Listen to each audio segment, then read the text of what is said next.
This has to be one of the most disturbing depictions of nuclear war.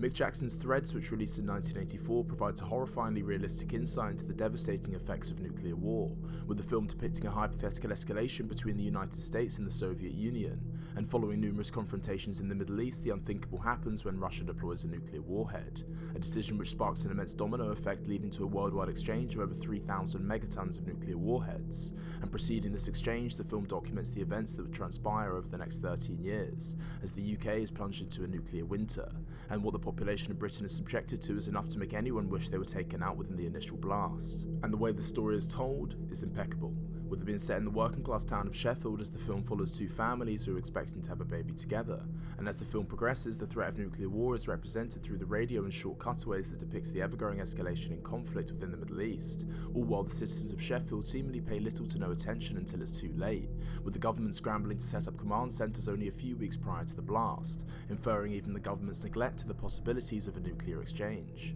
And on a busy Saturday afternoon, the bombs fall, and they fall quick, with the UK being on the receiving end of up to 210 megatons of nuclear warheads, with this instantly killing between 2.5 to 9 million people, and wiping out virtually all means of communication along with it. And during the aftermath of the blast, the government's lack of preparedness leads to the near total decimation of the British population, through the effects of famine, fallout, and a significant deficit in medical supplies. And with many of the nation's command posts being taken out of the initial blast, the remainder of the military would go on to uphold martial law, leading them to withhold and stockpile the nation's food reserves in order to utilise it as a new form of currency within the wasteland, with many survivors working in farming camps to attempt to curb the nationwide famine. However, as a result of a severe deficit in agricultural supplies, the majority of crops fail, with this ultimately shrinking the population down to a size that's reminiscent of Middle-aged England, and all hopes of societal revival are slim, as during the end of the film we witness many survivors succumb to cancers as a result of radiation exposure, with this giving little hope to the next generation, with the film closing out with Ruth's child ultimately giving birth to a stillborn baby,